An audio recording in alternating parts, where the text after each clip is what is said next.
Hi, everyone, and welcome to our workshop, Building a Day Zero Community. I'm Greg, and I want to start by framing where we are. We're sitting here in March 2026, just days away from GDC in San Francisco. It's the biggest week for our industry. And while everyone else is going to be talking about the latest engine tech, AI breakthroughs, we're here to talk about the real make or break for your game, the community. The industry's at a record-setting, fascinating crossroad. We're seeing record-breaking anticipation for titles like GTA 6, but we're also seeing that safe AAA bets are no longer guaranteed. In the last year, we've seen games like Monster Hunter Wilds achieve massive sales but struggle with community trust, while AA games and indie breakouts like Claire Obscure have completely flipped the script by leading with transparency. The lesson for 2026 is clear, is you can't really fix a broken community after it's built. If you're not building the foundation from day zero, you're at risk. So today is actually today's session is a strategic primer for what they'll be diving in at the Community Clubhouse at GDC. I want to do a big shout out to Community Clubhouse and also a close friend of mine, Ed Hartman. Ed's one of the founders of Community Clubhouse and has been an absolute driving force behind making this space a reality for all of us. So Ed, thank you for helping out.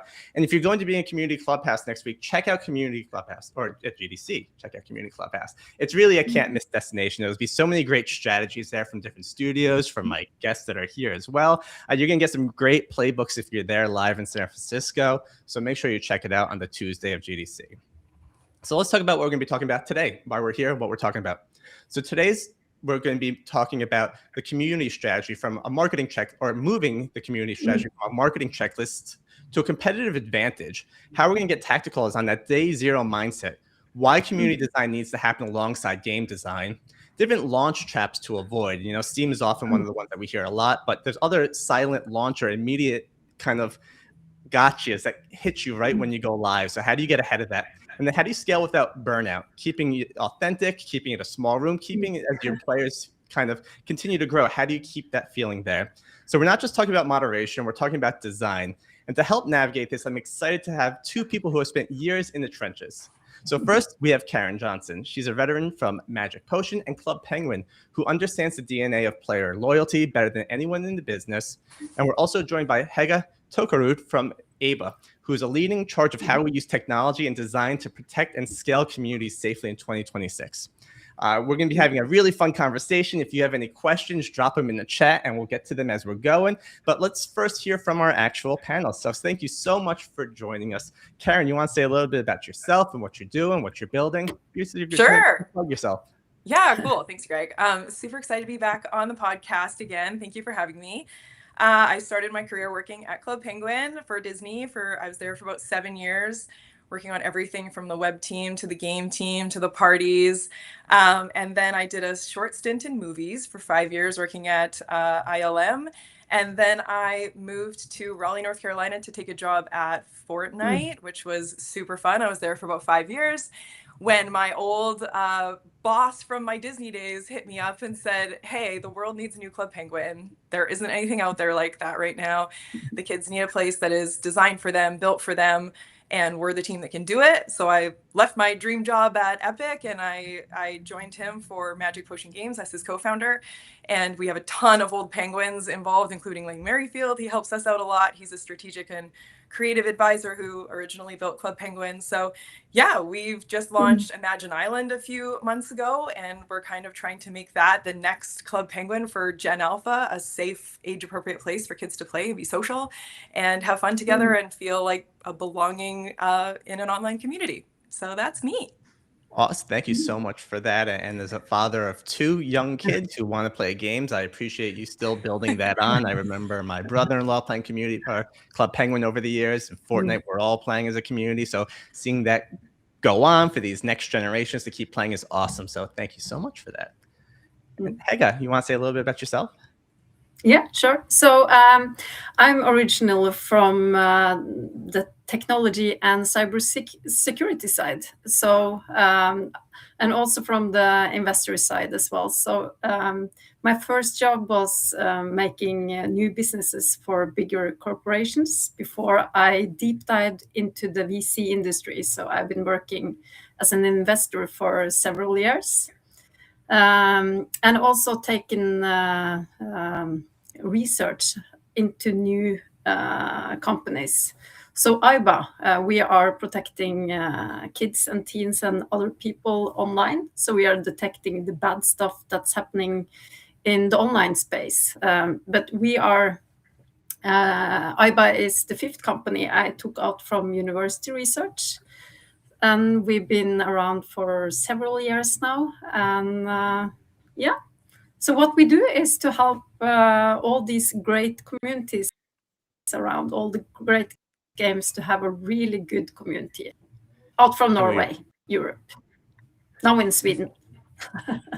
All over the place. And she's calling in live from the Stockholm airport. So I appreciate Hege taking the time to be able to do this on her way home to then go to GDC. The traveling never ends, does it? Seriously. No, it doesn't. But they have cheese doodles at the airport. It's free today. It's the cheese doodles day. It's National Cheese Doodle Day in Sweden. We need that over here. I feel like this is something we need to learn more about because this is important. Let's jump into our topics. And as I'm talking again, feel free if you're in chat, drop some questions, let us know. We like to make this as interactive as possible. So I want to start with kind of the beginning. Community is the new meta. We're seeing AAA giants take massive community-driven swings that were once the secret sauce of indie successes. I look at games like Battlefield, who did a great community push prior to going live. Marathon, as I mentioned before, is doing a great job. And I'm really curious from both of your perspectives, what did community look like 10 years ago versus what the landscape looks like today? Right? Were there constraints that existed back then, or are there more constraints today just because of how technology works? And maybe, again, this is kind of a big question. Start high level of Karin, from your perspective, right? You were at Club Penguin. Did you know you were building a community game? And I know you did, but did it kind of take its own shape, or how did that go down? Yeah, I think Club Penguin was a little bit unique because a lot of the games back then, they just focused on good game mechanics, or how do we make a good multiplayer game, and that was kind of as far as they took the idea of kids playing together, and then community naturally formed around it, often not probably in the way that they wanted, and then they immediately got into a reactive state where it's like, oh, how do we then mold this into what we want?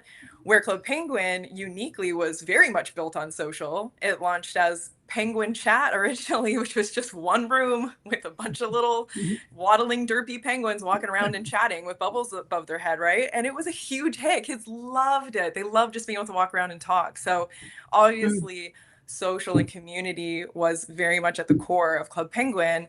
And then it was like, well, what if we let them put on hats? What if we let them waddle around more spaces? What if we let them go indoors? What if we let them play mini games? And all of those experiences just really layered on top of the social kind of foundation for the game, where I think other games, like I said, they weren't thinking about that from the outset. So then they kind of got into a bit of a reactive state. I think nowadays studios realize how important community is. Humans are social animals at their core. Community and belonging and social feelings are, very much part of our core DNA.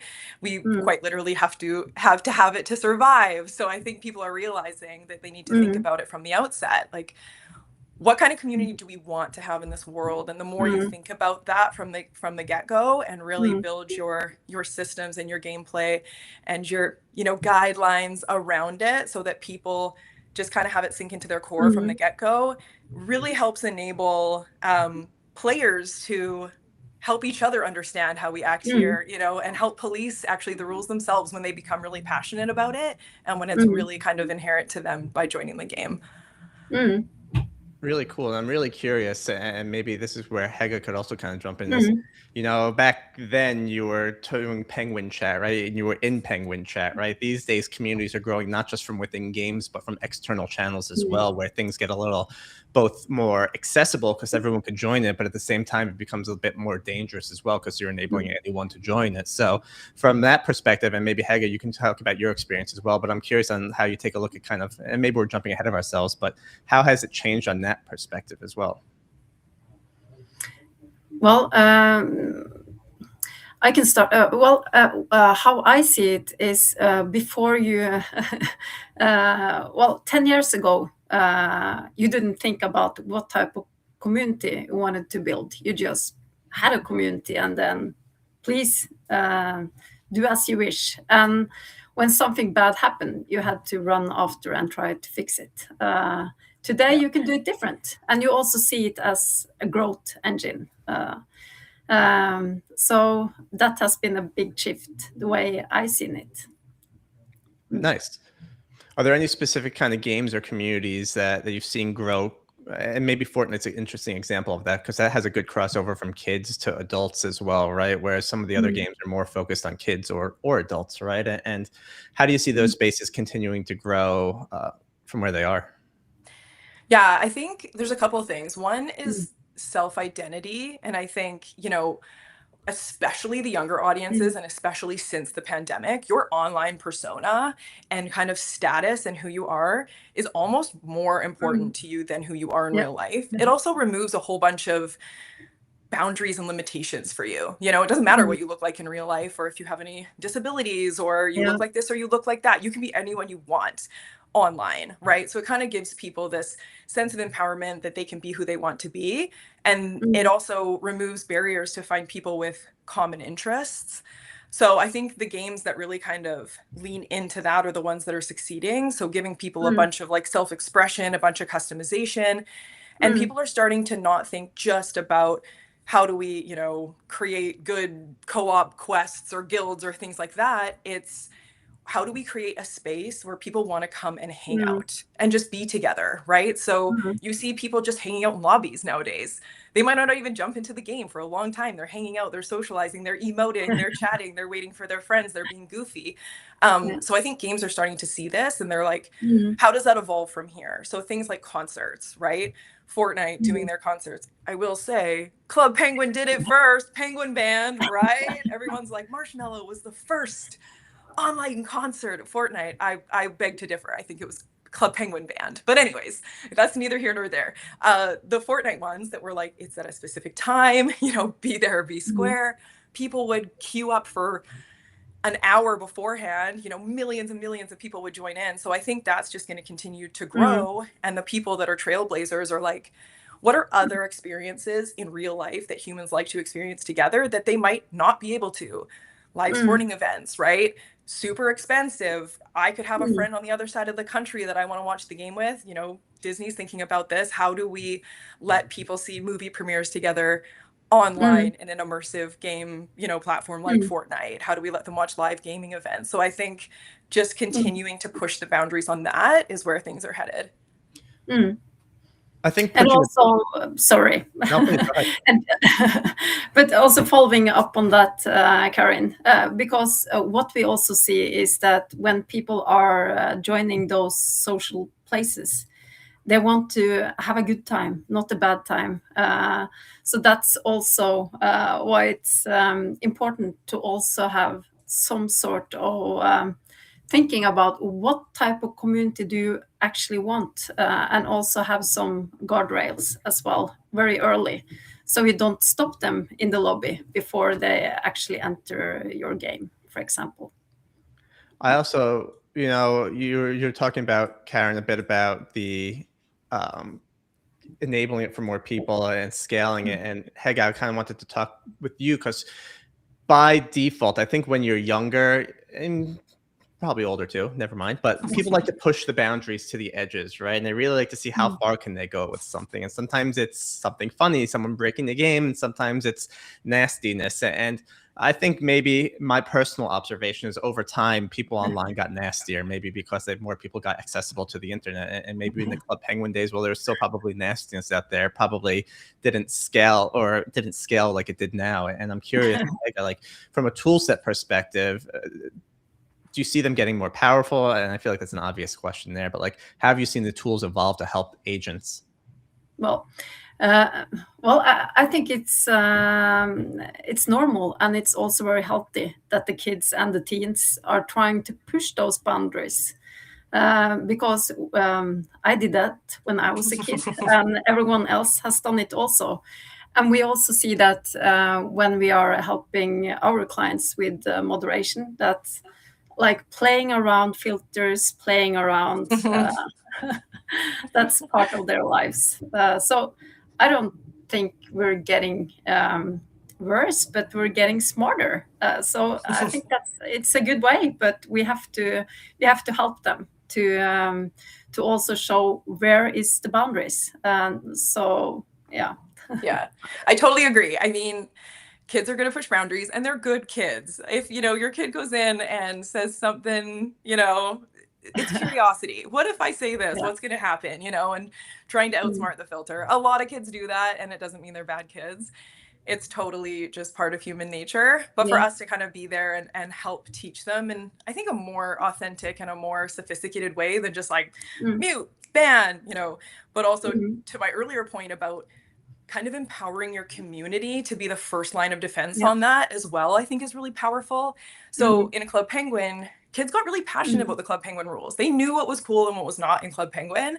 So one of my favorite examples, actually, my co-founder, Steven, the first time he ever played Club Penguin, he logged in and he's kind of like, okay, what's this game about? He sees some kids waddling around, sees someone throw a snowball. He's like, oh, how do I throw a snowball? Throws it at another kid. The kid says, stop that. He throws another one at him. Real jerk. But and all the other kids were like, hey, he said stop that. That's bullying. We don't do that here. And he was like, whoa, wow, okay, what is this world? And, you know, all of a sudden the world and the other players telling you like that's not cool here is actually quite a bit more powerful than like a big orange, you know, screen in your face being like you've been muted or whatever. So getting the kids passionate about what is right and wrong and having them kind of police it was so powerful in Club Penguin. Another good example of that is the tour guide experience in Club Penguin, which was very simple. You don't need to build these like big complicated systems or like progression, you know, and rewards that will take the dev team months to create. It was literally, you took a quiz, you needed to know about the game, and you needed to know about online safety and how to be kind and how to be safe online. And if you know, pass the quiz, congratulations, you're a tour guide. Here's your hat. You get a hat and you got an emote where you could hold up a sign that says tours here. And that was it. And then it was up to the kids. It wasn't a big like, take Hege to the clothing shop and get her a hat, take her here, you know, check mark, which kind of creates, I would say, more inauthentic, you know, interactions between kids. That was it. They were empowered and they would go stand there in the plaza and they'd hold up their sign, tours here, and they'd wait for new kids to join. And instead of a stuffy fatui, you know, click this, do that, a real kid would say, hey, are you new here? Can I show you around? Well, first you should probably have a hat. You're a naked penguin. Why don't I take you over here and show you where to get something cool? You know, and then it's totally up to them. What a great way to low scope, enable your community to be your fatui, immediately connect socially. You might show them around a little bit and send them on their way, or you might take them to show them pets, puffles, and you guys might realize you both love care and nurture, and then you found this new kind of forever friend in the game. So just like one example of how giving the kids or players tools to promote positivity instead of just focusing on like how do we lay the hammer down on poor behavior, I think is really strong. I love a lot of what you said there, if not everything. We'll say everything, right? I mean, Some of it sucked. You're basically talking about social loops from within the game that enable players to want to keep pushing themselves to play more. We always talk about it in Trust and Safety is like, rather than getting mad at the bad people, how do you positively promote good behavior in your game? And always thinks about, oh, well, I don't have a budget for that. I don't have that. But to your point, like, giving an item goes such a long way for these diehard fans that love your game. It's funny. I started my Discord a while ago and someone's like, can I have a title? Can I have a title? I'm just thinking to myself, like, why do people want to name it Discord? Like, fine. And then I realized, like, some people thrive with this stuff. And it's really cool when you start to look at a community and audience, the different members that are part of your audience. There's going to be a lot of lurkers that are just quiet people that don't even want to know there. Then you'll have shares, you have creators, you have all these different people in your thing, and some people, these littlest things, whether it be a name or a small item like a hat or a sign, will get super excited by that. And I think that's the best way to get people going, because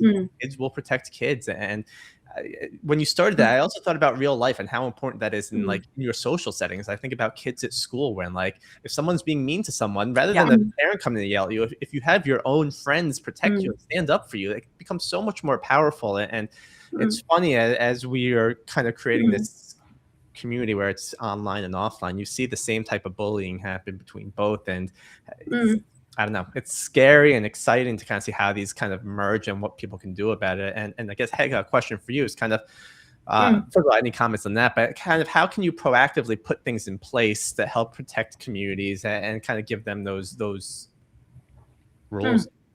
Yeah.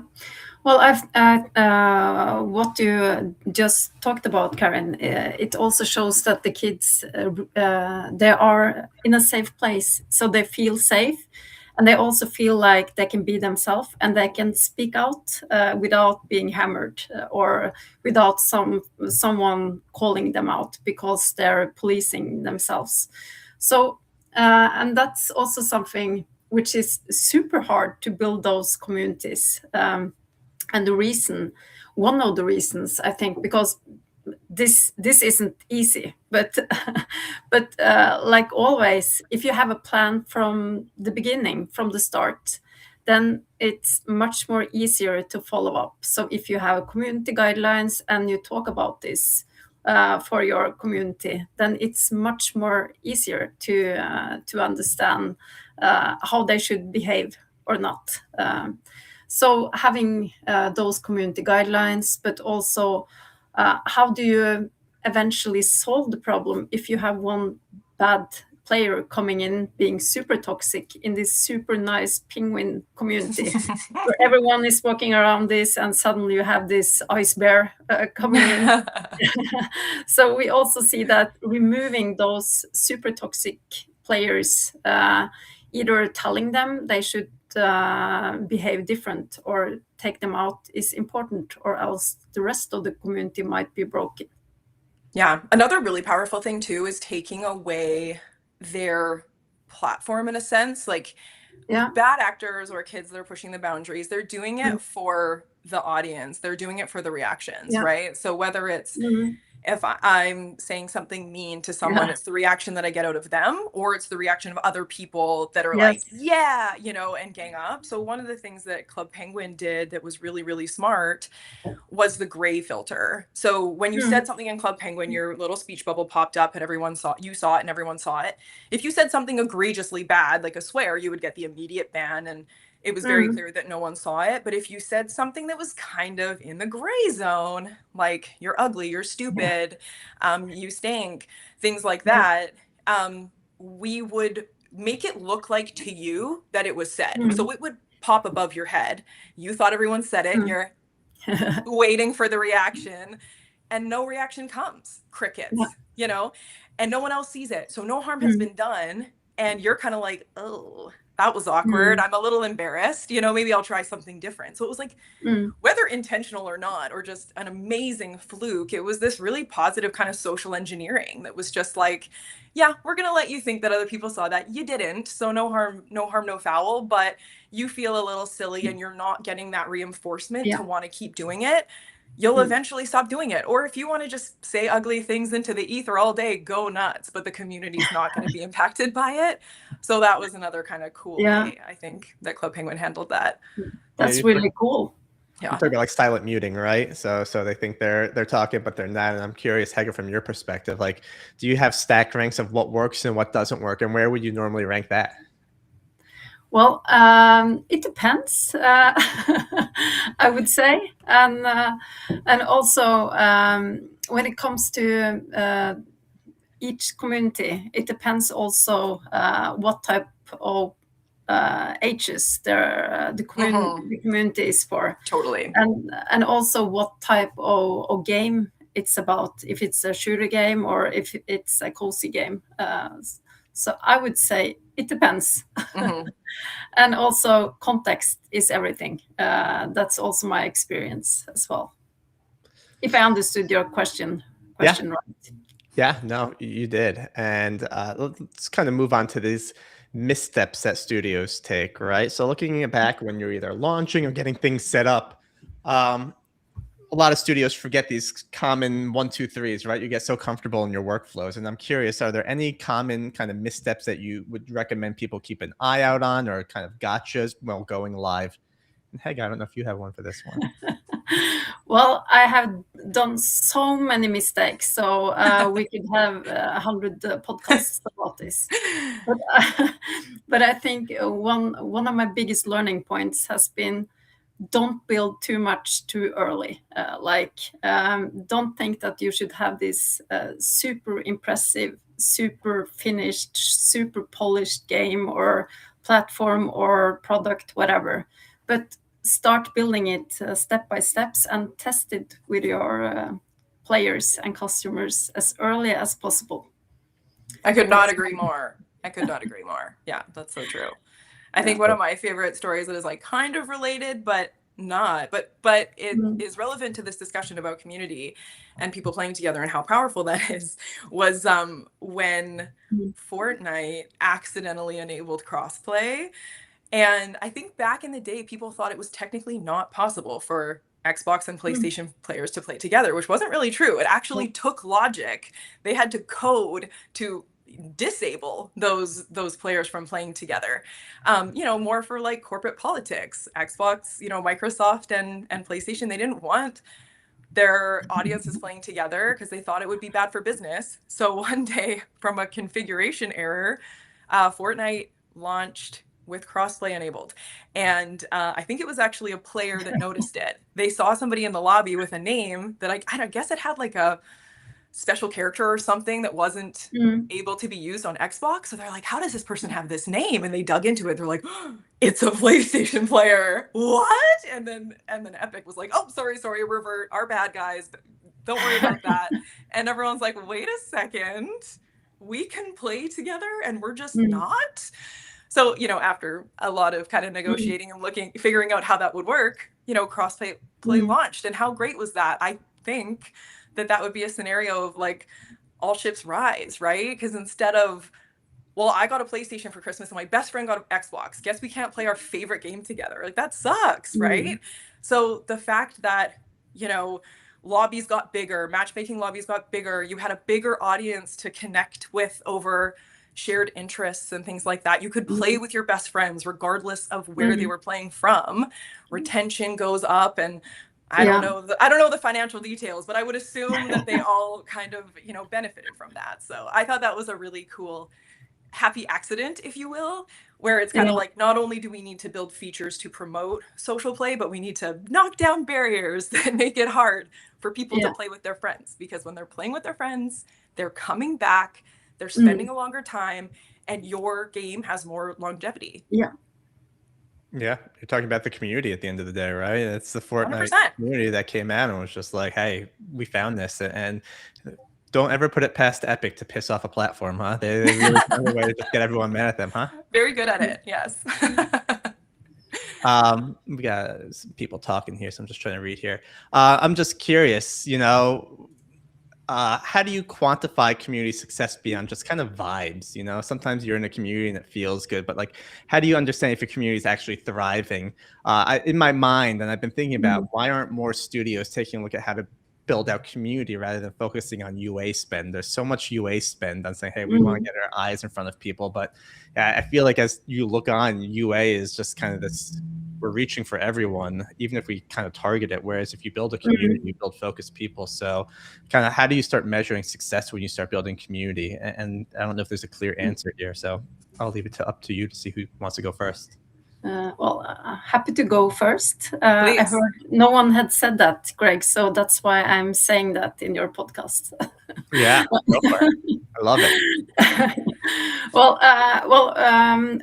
What we see is that exactly this community management and moderation of communities, that's really good for businesses. And we see that that's the really core in the revenue as well. So we see that, as you mentioned, Karin, players in the safe environments, they play longer, they spend more time, they come back, they don't stop. And they also bring their friends, which is super great for the business. But how do you measure this? And this is something you could measure over time. For example, toxicity is one thing.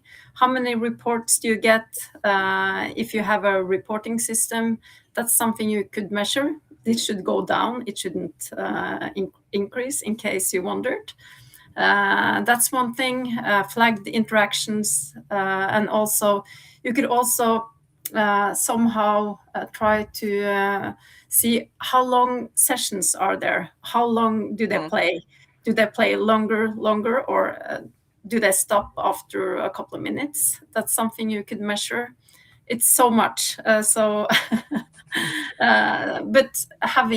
keep the track of your own KPIs. It's super important, because then you can also convince your the person that has the budget in your game that this is actually good for your business. Appreciate that. Karin, you got anything to add to that? I think another way to measure, not so much in the data side, but on the engagement side, is, at least for us and for Club Penguin, I think one of Club Penguin's secret sauce was the fact that it was a world that had a continuing storyline. And the kids got, and I mean, of course, games have lore and all this kind of good stuff, but the more players are really passionate and invested in the storyline, the better. So we are in the game with the kids all the time. We're in there and they know who we are. So like when my co-founder drops in, his name's Blue Jay in the game. And when he drops in, he just gets swarmed and people are like, Blue Jay, I have ideas. And we have a newspaper in the game as well that launches every month, and it tells, which also is from Club Penguin, and it tells the kids about like what's going on. And there's a lot of stories and mysteries that we're starting to kind of seed. And so we'll be like, hey, you know, there was a little donation station to build the bridge. So there's a good community goal, right? Like everyone needs to kind of donate some candy to help build the bridge or unlock the pizza shop, right? And what we did was, in the newspaper, we were like, some candy went missing. What happened to the candy? Did you guys see anything? And the kids all started blaming our NPC, Flinch. He's this sweet little seal, this sweet little nervous seal who works in the fishing shop. We did not see that coming. And they were like, that guy's sketchy. It's definitely him. And all of them kind of said that. We're like, that's funny. So one day we put a little like empty wrapper beside his feet. The kids lost their minds. They're like, I told you, the evidence is right there, straight to jail, you know. But creating little moments where the players feel like they are genuinely part of the story, where what they say is true or becomes reality. That Club Penguin was so good at that. If you meet a Club Penguin player and you talk about the rainbow puffle, odds are they think it was their idea. They're like, that was my idea. I was the first person to think that there should be a rainbow puffle. And of course we had to wait until the tech could do it. And the day that we launched a rainbow puffle, holy, that was a massive success. And everyone was like, that was me. You know what I mean? And so people or players like being really passionate, sending you fan art, sending you ideas, sending you theories. And then I think to take it a step further, giving them space to come up with their theories and get passionate about something and then delivering on that for them. Like that's the secret sauce, you know, ninjas in Club Penguin, a myth for years. And we would put little tiny things in the world just to put a little bit of gas on the fire. So they'd be like, are there ninjas? And some people would be like, I am a ninja. And it wasn't true, but they would be like, I'm a ninja. Yes. And they would email us. Amazing. Support. Are there really ninjas in the world? I love our support team was so magical. They would never just be like, hello, no, there are not. Have a nice day. They'd be like, I don't know. I keep hearing that too. When I saw some weird shadows in the forest, what do you think? And they would have this huge back and forth, but like little things, you would click the N on the nightclub and a shadow would go by. And they're like, N, ninja, shadow, right? And then years later, we shipped like the ninja experience. And did that ever, you know, explode? Because they were so invested. So like leaving space for your players to get really engaged and help shape where you go, and leaving your team a little bit of space for scope to pay off some of those kind of myths and mysteries and ideas they have, like it's so magical. Yeah.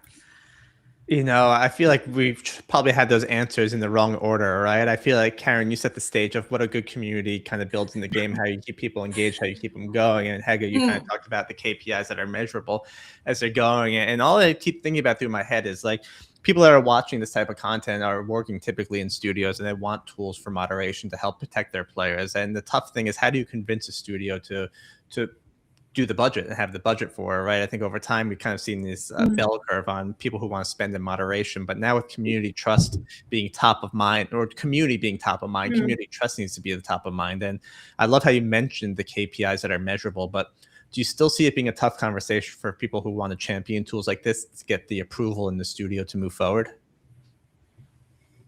I'll let Hege go first on this one. Yeah, that was a Hege question, unless you want to jump in. We're all on the same page. We started this company being like, these are table stakes. We need it to be positive, age appropriate, safe. Everything else gets added to that. So luckily I don't have to fight that fight. We're all very much on the same page, but Hege might have some insight for her clients for sure. Yeah, but I think it's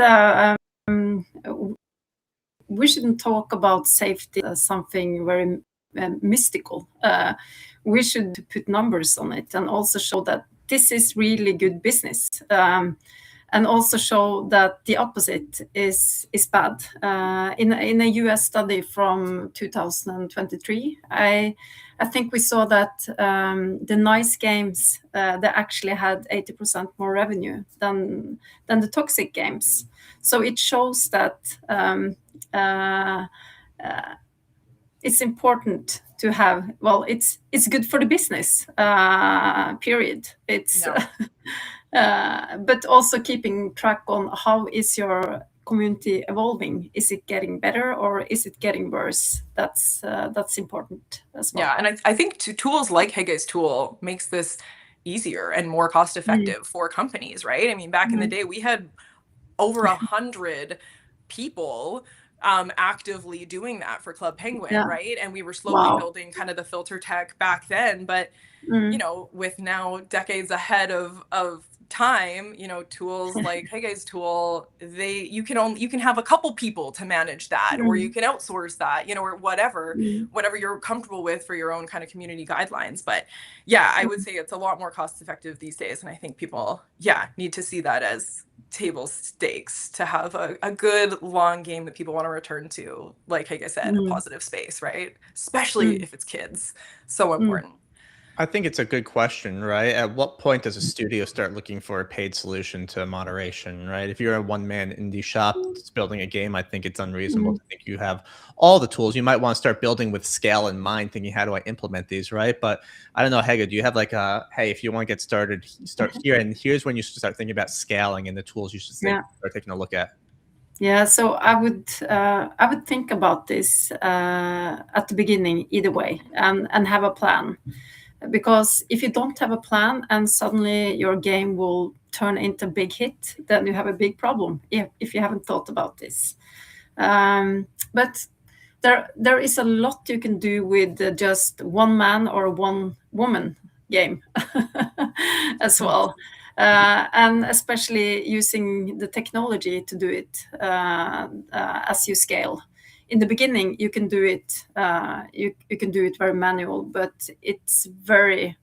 that's maybe what you shouldn't spend your time on. You should spend your time on building a great game, not doing the manual moderation. So, yeah, if anyone wants to talk about this, happy to talk about it afterwards.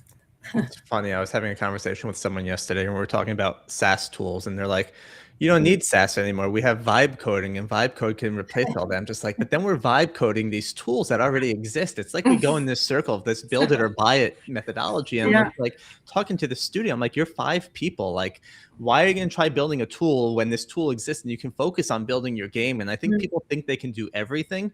And when you try to do everything, that's what's going to start delaying games and slowing you down. So maybe in the beginning, again, you want to just set up a quick way to watch for cursing or for child grooming or for something. But at a certain point, when you hit a certain number of players, you want to focus on building this game, getting that feedback like you were talking about earlier, Karin, making sure you're iterating on the feedback of the community rather than trying to just protect the community when the tools are already there to help you do that.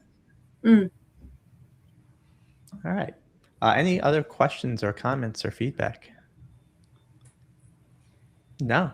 Well, there's no questions in chat. I guess, Karin, do you want to talk about maybe are there any experiences from the community side that really stand out? Like, oh my God, I can't believe this happened. How cool is this, from the Club Penguin days? Or it's just like when you realized you were building something special, or was it already something special while you were there?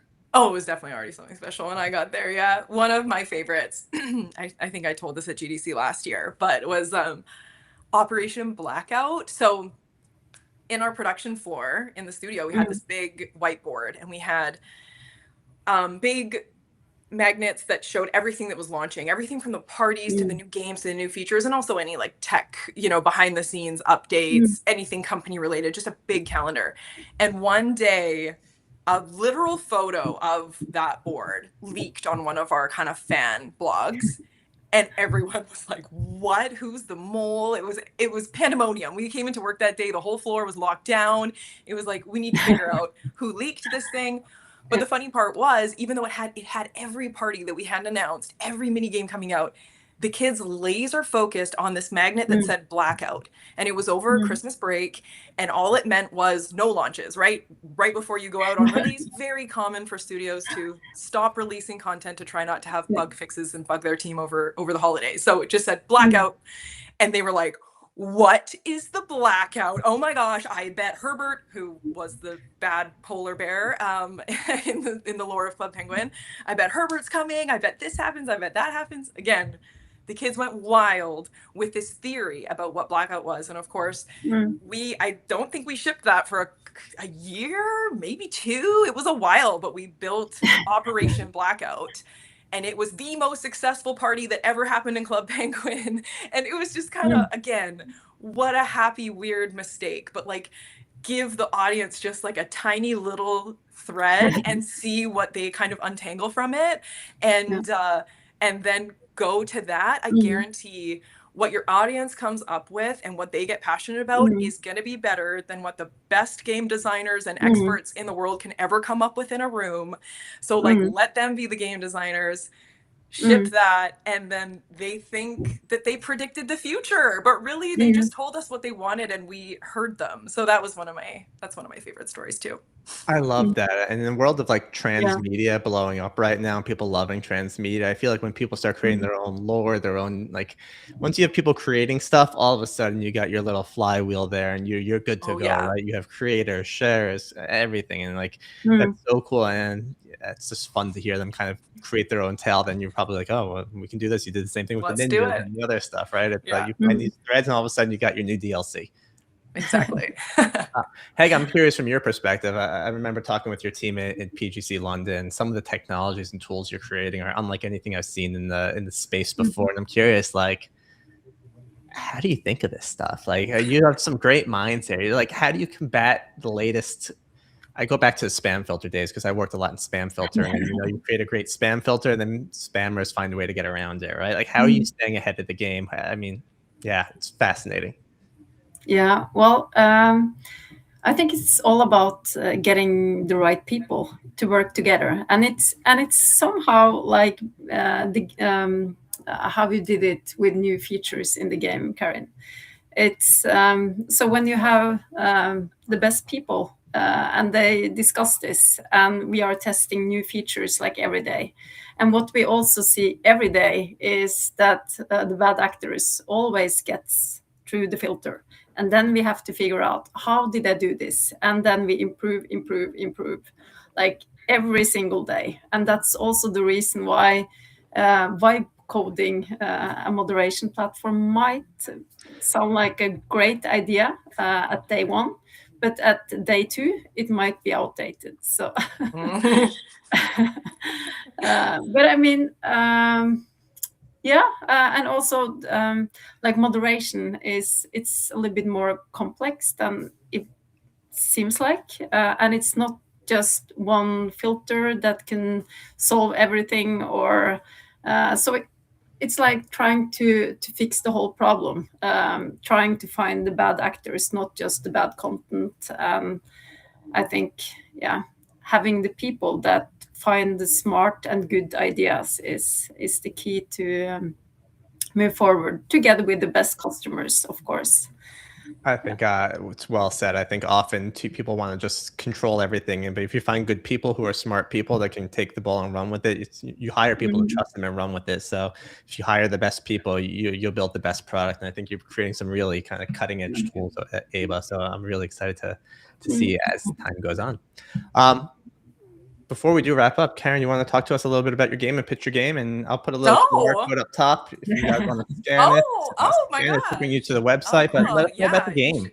you should put that to imagineisland.game. I can do that too. That's our Let's set it parent up live. company site. Don't look at that one. No, yeah, Imagine Island. Oh, I'm really put on the spot here. We shipped our game in the fall, and yeah, we have 500,000 players now. It's a super cute. I love the art style. It's on web. You can go to imagineisland.game. You can click play now and pretty much drop immediately into the world, which is great. We removed all of the kind of download and install friction. So yeah, in the world, you can do all kinds of things. You can fish, you can dress up and self-express, you can play mini games. We have a obby that is called Sandwich Siege that you can try and get your best time jumping and racing up the food-related obstacle course. Like I said, there's all kinds of kind of stories being seeded. We have monthly parties. We just opened the pizza shop with a new mini game in there, very Club Penguin-esque, where you can go and make pizzas, eat pizzas, be the manager of the pizza shop. The world is your oyster. We also just launched home islands. So now every player has their own home island where they can drop a house, they can decorate the inside, they can build an amazing outdoor space. The builder is really fun, really easy to use, very low barrier, and you can create really cool stuff. And then you can go invite your friends over and they can come see your space and you can go see their space. We have a lot of very exciting plans for the builder experience over the next few months. And there's, you know, some mysteries that there might be some other living creatures in the world. I don't know when we'll see them, but yeah, a lot of very Club Penguin-esque plans over the next, you know, year or so. And also just monthly events and parties. We have probably over 500 virtual items. Really fun items from head to toe where you can like mix and match and be everything from a hot dog to like a fashionista. Very, very fun. So yeah, if you have any kids between, I don't know, 6 and 12, I would love to hear your feedback, get them in there, let me know what they wanna see. And yeah, we're here for hopefully a really fun ride. Awesome. We updated the QR code and we spent a lot of time over the Christmas break building gingerbread houses with the peppermints at me and my son. And he was also running the wipeout type of course consistently. And he was playing prop tag. He didn't even know what it was at first, and then he loved it. So that's a great one. Yes. Fun stuff, cool stuff. And again, check out the game. It's QR code up there, and we'll have a link if you're listening afterwards, or you can click it in the beginning. Thanks, Greg. I appreciate it. You want to talk a little bit about Aiba? Yeah, sure. So, what we are really great at is, of course, finding the bad content, but also finding the bad actors behind what are being made in the communities. So, and I think what is important to understand is that most people actually are very nice people. And we have to keep it that way. And that's why we exist. That is for the humanity to continue being nice. And what we are helping online communities with is to find those bad apples in that community and hopefully also make them into the nice actors. Because what we also see is, for example, for kids, they have no clue that they are toxic sometimes because there are no grown-ups in the room.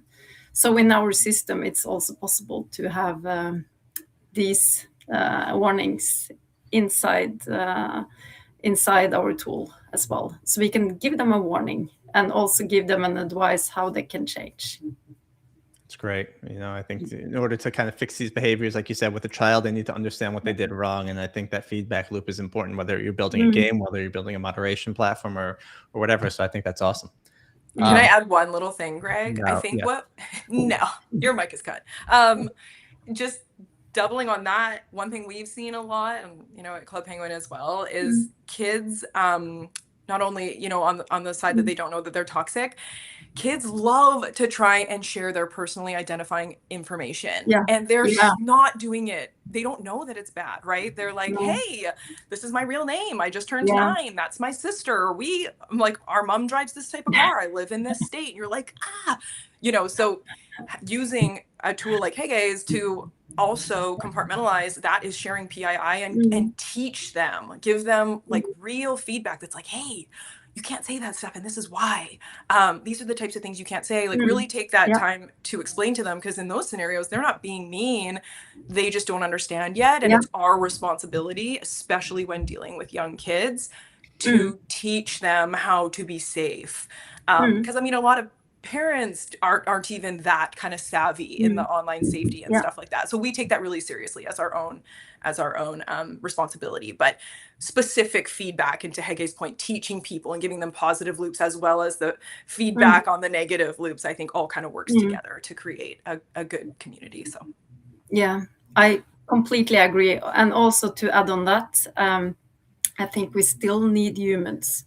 I know we're all into tooling, technology, AI. I love that. But also I think we can't automate humans. So, and especially in the really bad cases, there has to be a human involved.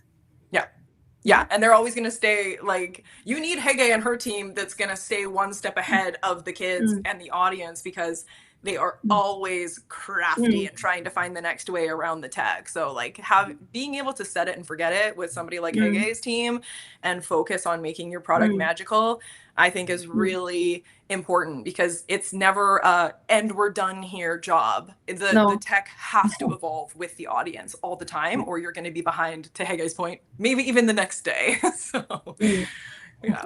Well said. Well, both Hege and Karin are going to be at GDC. There'll be a community clubhouse on Tuesday. What day is Tuesday? The 12th? 10th. So be sure to be at community clubhouse. Check them out. They're going to keep building on what we talked about here today. Both of you, thank you so much for the insights, both on the gaming side and the technology side. We got to talk about community growth, how we're seeing AAAs pivot, or other studios as well, pivot to focusing on community first, how you design kind of a scale-proof framework, the hindsight of kind of what you would do different, as well as kind of how you nurture that community, how you build it up, how do you build value there, how do you prove that value to the person and the players as well. So both of you, I appreciate all the knowledge you've shared today. We'll have more clips and all the stuff cut up into different social pieces here. So thank you everyone for listening, and see you next time. Thank you, Greg. Appreciate